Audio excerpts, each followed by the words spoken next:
Hello, we need to do some problems involving grams and moles and using gram formula mass. First of all, gram formula mass, here's some notes. It's very important to know gram formula mass is the mass of 1 mole of that substance. The way you find it is you add up the atomic masses of all the atoms present. For an element, it's just its atomic mass, but with grams per mole. And we just know from the invention of the mole that these numbers were relative atomic masses. They were compared to each other only. For instance, carbon is 12 times as heavy as a hydrogen atom. And yet, we wanted to reuse these numbers. And so to scale it up, we invented the mole.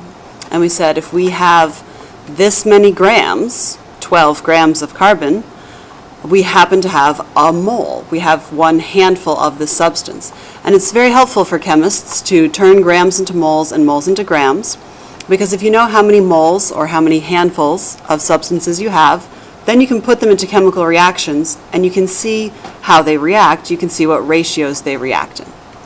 So first of all, we want to know gram formula mass, that it's the mass of a mole. Sometimes it's called molar mass. We want to know how to find it, adding it up from the masses on the periodic table. And then, in order to turn grams into moles or moles into grams, we're going to use the mole calculation equation, which includes gram formula mass. It's down here. It's on your reference tables. It's on the back. And it's just number of moles equals given mass over gram formula mass. 3 spots. Hopefully you'll have 2 numbers and an x, and you'll solve for either grams or moles. Allow me to say, your x is always going to be either on the left where moles are, or on top where the given mass is. Your gram formula mass will never be your unknown because you can always find your gram formula mass by adding it up off the periodic table. Okay, let's look at some of the questions on the test.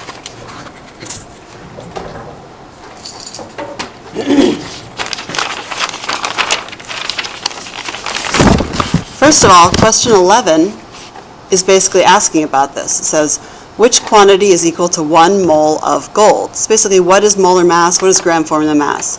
And the answer is the atomic mass in grams. If you take the atomic mass, weigh it out in grams, you have 1 mole.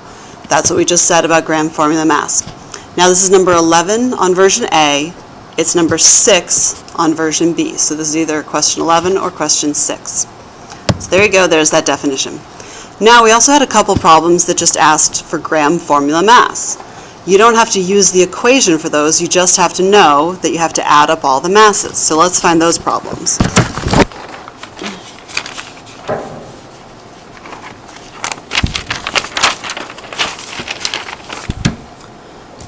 Question 12 on version A and question 7 on version B says, what is the gram formula mass of iron 3 nitrate, FeNO3, 3? And so you just have to know that you're adding up all the masses of 1 iron, 3 nitrogens, and 9 oxygens. Let's look at that in a little more detail. Okay. Of course, you have to realize that this 3 on the outside of the parentheses dissociates in, just like the dissociative property in math, and this really is showing 3 nitrogens, and 3 times 3 is 9 oxygens. But the 3 doesn't jump over the parentheses over here to the iron. There's only 1 iron. Remember, invisible 1. So from the masses on the periodic table, there's the mass of an iron. Here's the mass of 3 nitrogens, and I'm going to add it all together, and then here is the mass of 9 oxygens. This is a multiple choice question, so I could have rounded these. My answer ends up being this in grams per mole, which rounds to 242 grams per mole. So you just add it up, and you just know that if you want 1 mole of iron 3 nitrate, you have to weigh out this pretty large amount, 242 grams. Okay, that's question 12 or question 7.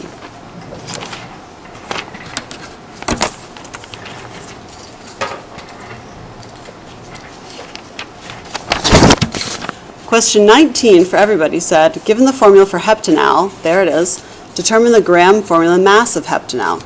Again, just adding up the masses of everything there. Some of us just did not count out these things very carefully. This is 7 carbons, 14 hydrogens, and 1 oxygen. So when you add up those masses, just be careful with that. Here's what it looks like. Okay. Here's the mass of 7 moles of carbon. Here's the mass of 14 moles of hydrogen. And here's 1 oxygen. And adding it up very carefully, I would always punch these things out twice in your calculator. You get 114.188 grams per mole. There's so much potential for hitting one wrong digit somewhere in the calculator. Definitely punch this through twice. Or really, a scientist would punch this through until you get the same answer twice. So if you punch it through and you get 114 twice, then you're probably good. Okay, some of us had 2 oxygens in here. I'm not sure why. Okay, now let's look at some grams to moles conversions. Remember, if it's moles to moles, with no mass or no grams involved, we're going to use coefficients, but these problems involve moles and grams. And so that's when we're going to use our mole calculation equation.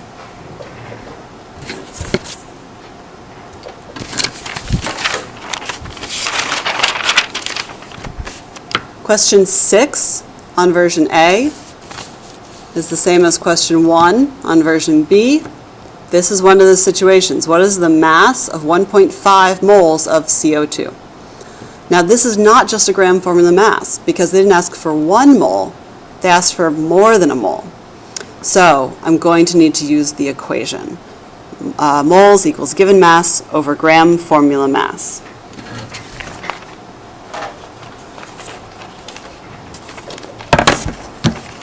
Okay? So, moles on the left, moles equals given mass over gram formula mass.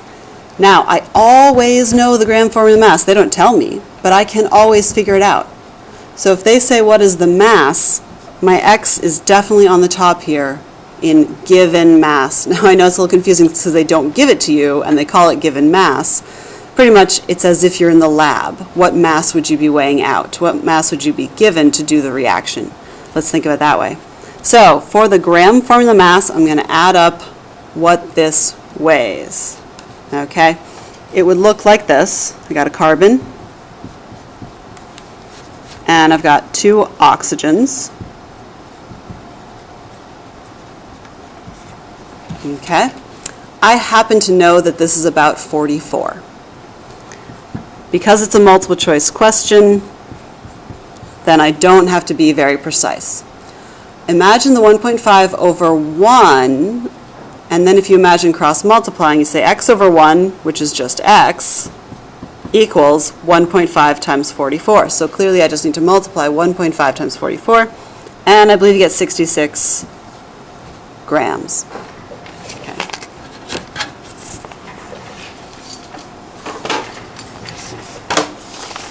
And finally, question 18 was another one of these.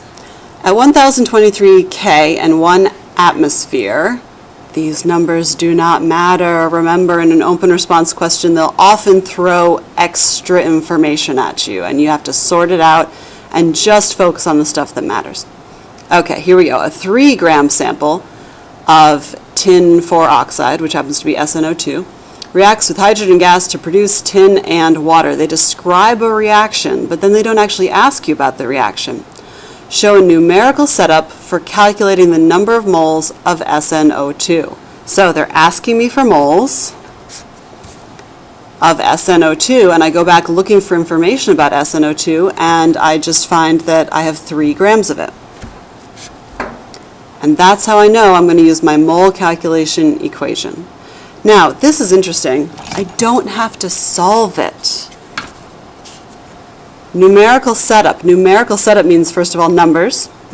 Put the numbers in the setup. So you're going to show the equation maybe, but you're definitely going to show the equation with the numbers plugged in, maybe an X somewhere, and you don't have to actually solve it. You can, but you don't have to solve it. You do have to show your work, show the setup. So let's see, 3 grams, and it's SnO2, and we're finding moles. Okay. So the mole calculation equation says moles are on the left,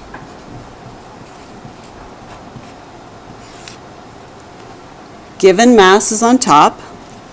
How about 3 grams? And the gram formula mass is on the bottom, and this is the masses off the periodic table. Gram formula mass of tin and 2 oxygens. This would be enough. Maybe I put an X here for X moles.